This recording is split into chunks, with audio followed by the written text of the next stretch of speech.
안녕하십니까. 건설업 전문 노무사 사무실 사무장 전성훈입니다.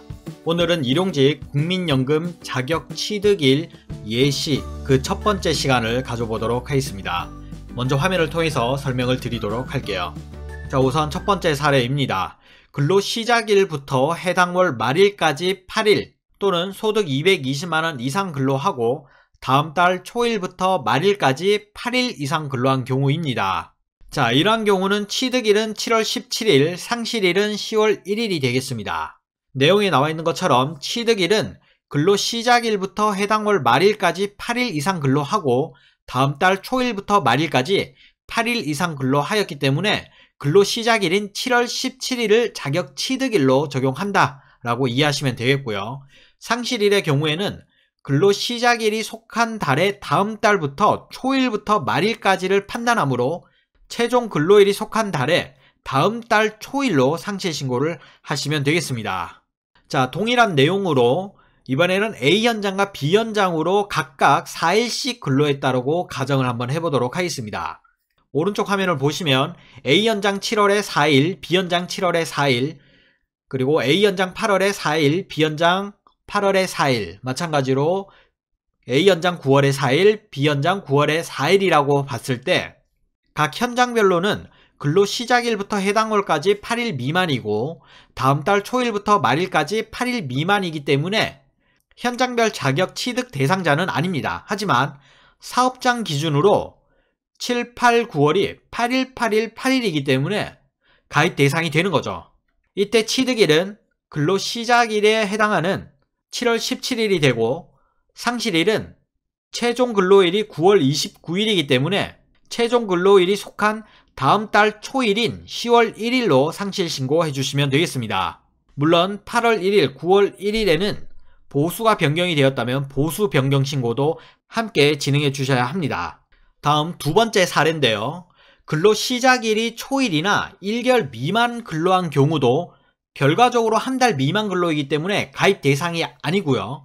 그리고 연속 근로도 없으며 근로시작일도 초일이 아닌 경우도 마찬가지로 8월에 근로가 없기 때문에 한 달 이상 근로에 해당되지 않아 국민연금 가입 대상은 아닙니다.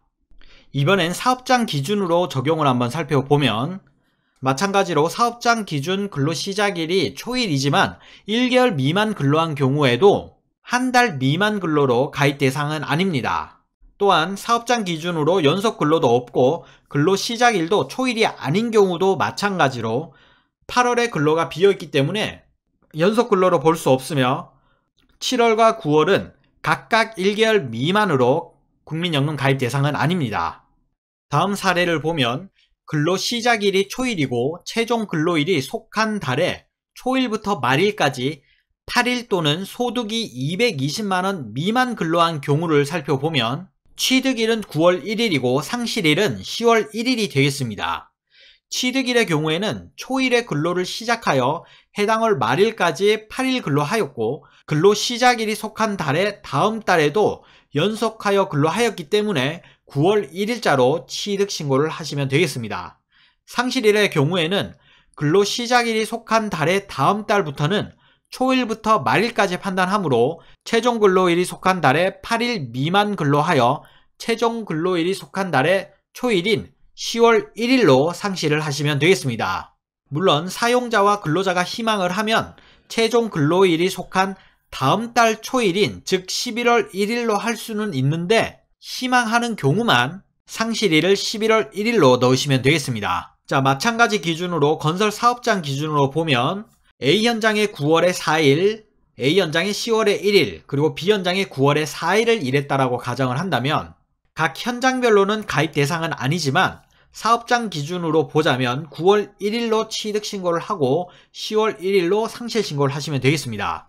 취득일의 경우에는 초일에 근로를 시작하여 해당 월 말일까지 합산하여 8일 근로하였고 근로시작일이 속한 달에 다음 달에 연속하여 근로하였기 때문에 9월 1일로 취득신고를 하시면 되겠고 상실일의 경우에는 근로시작일이 속한 달에 다음 달부터는 초일부터 말일까지 판단하므로 최종 근로일이 속한 달에 합산 8일 또는 합산 소득이 220만원 미만 근로하여 최종 근로일이 속한 달에 초일인 10월 1일자로 상실해 주시면 되겠습니다.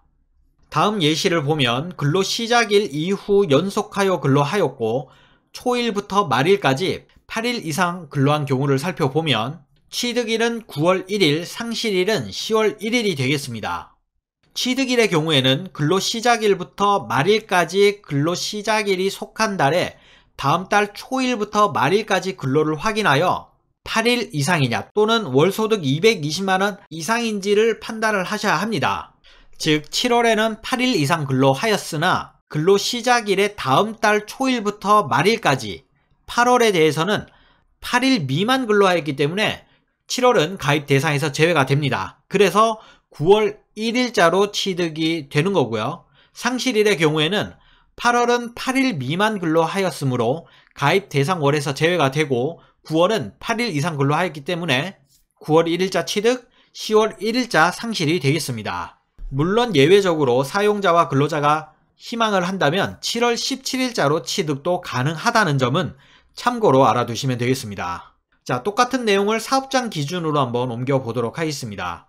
A 현장에 7월에 4일, 8월에 2일, 9월에 4일을 근로하였고 B 현장에 7월에 4일, 9월에 4일을 근로했다라고 가정을 한다면 사업장 기준으로 봐도 취득일은 9월 1일, 상실일은 10월 1일이 되겠습니다. 취득일의 경우에는 근로시작일부터 말일까지 근로시작일 속한 달에 다음 달 초일부터 말일까지 근로를 확인하여 합산하여 8일 이상 또는 월소득이 220만원 이상인 경우에 취득일을 판단하게 되는데 8월은 합산 8일 미만 근로하였고 9월은 합산 8일 이상 근로하였기 때문에 9월 1일로 취득, 10월 1일로 상실을 하시면 되겠습니다. 지금까지 일용근로자 국민연금 자격 취득일 예시 첫 번째 시간을 가져보았습니다.